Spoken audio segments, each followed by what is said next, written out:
And welcome back to Real Talk Sports with Rico. Today we're talking about the NFL. We're talking about week 11, just kind of doing a quick recap, some of the key storylines from this game. So let's start with the Thursday night game of the Washington Commanders versus the Philadelphia Eagles. The Eagles take control of the NFC East, win this game 26-18. This game was a bit closer than what it appeared. Saquon Barkley, he just went Yahtzee out there. 26 carries, 146 yards, 2 touchdowns. I think he scored 2 touchdowns in 26 seconds or something like that. So anyway, the Philadelphia Eagles are to the top of the NFC East. The Washington Commanders are on a little bit of a losing streak. Hopefully they can get it together. Both teams are very good.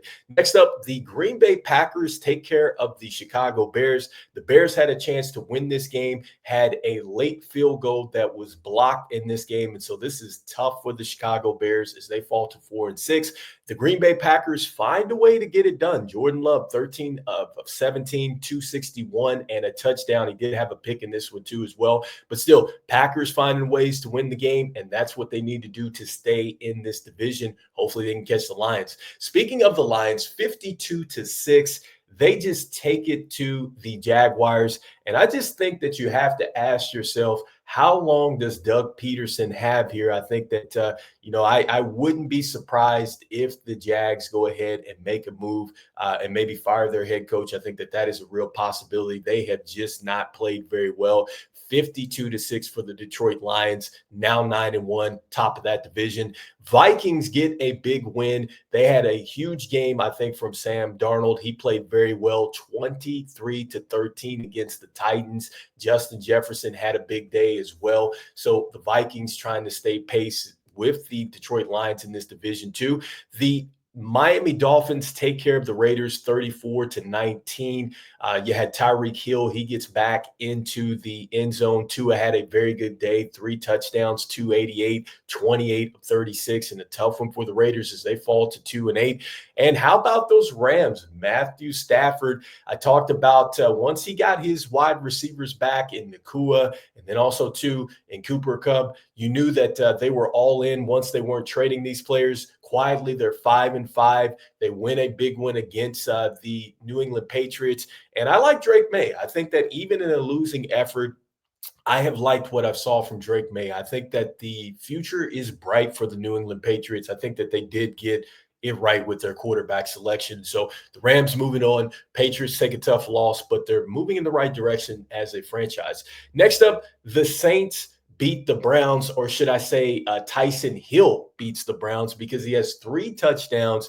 I mean, he did it in every way possible, whether it was running, throwing, catching, whatever it was. Tyson Hill just got it done. If you had him in fantasy football, he probably got you about 41 points out there. I think he did get you 41 points. Anyway, Saints rolling. They get their second game in a row with their new head coach. They're 4-7. Don't know if they're going to have the chance to get back into that division. But, hey, they get a win here Sunday. Next up, the Colts and the Jets.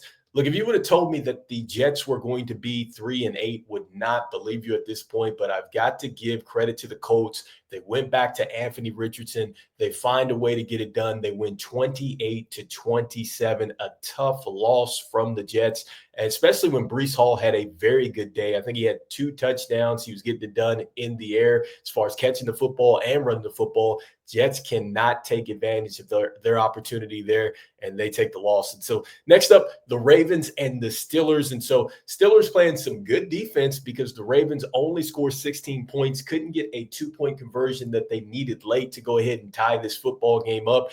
Russell Wilson and the Steelers continue to win. They're 8-2, doing their thing in this division. Next up, the Broncos and the Falcons. And I think that this is all about Bo Nix. Once again, this is a team that I did not think was going to be this good. 6-5. They're finding ways to get it done. And I think that Bo Nix is just getting comfortable each game out there. And he's definitely showing that the Denver Broncos got it right here. Look, 28 of 33, 307, 4 touchdowns.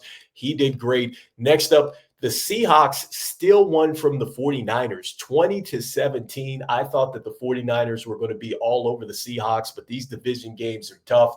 Geno Smith getting it done. Look, 20 touch or 20-17. They're both 5-5, and the Rams are surging. Like, this is turning into a tight division. I'm just looking forward to the end of the season and seeing where this is going to go for all of these clubs. Next up, the Kansas City Chiefs.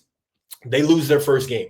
And finally, it's the Bills that knocked them off. And so the Bills and Josh Allen, they just could not get over that hump. They get over this hump in this game. And it came down to a 4th and 2 where Josh Allen, I guess, puts on his Superman cape and not only gets the first down yardage, but he gets the touchdown, and really that seals the game. And so the Bills win 30-21 in this one. So I think that this is big for the Bills. I didn't think that they would be 9-2 at this point, especially losing all these wide receivers. But for the Chiefs, you know that they're going to get better. They're going to get Isaiah Pacheco back, and then they also have Kareem Hunt, who's been playing well for them. So this team's offensively going to get better. And I think from a confidence standpoint for the Bills, this is huge. Now they've got to do it when it comes down to the playoffs. So I think that that's their next step in that one.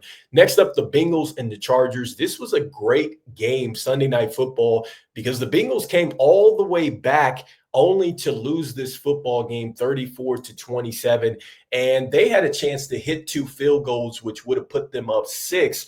Still, the Chargers ended up getting a touchdown. But maybe, things would have changed for this game if those Bengals were able to hit those field goals. And so, look, this is a tough season for Joe Burrow and the Bengals. I mean, he had it really going. He was on a heater, 28 of 50, 356, and 3 touchdowns. And so that's a tough one there. But the Chargers have completely just turned this thing around. And you could tell with Coach Harbaugh, they are moving in the right direction. This is a team that is going to be tough to beat later on, especially once they get into the postseason running the football the way that they did. And so, with that being said, there is one game left to play tonight, and that is the Houston Texans and the Dallas Cowboys. The Houston Texans coming into this, they've been struggling, and so they need to get this win. That was a tough loss against the Detroit Lions where Jared Goff threw 5 interceptions. And so the Texans really want to get out there and get this win.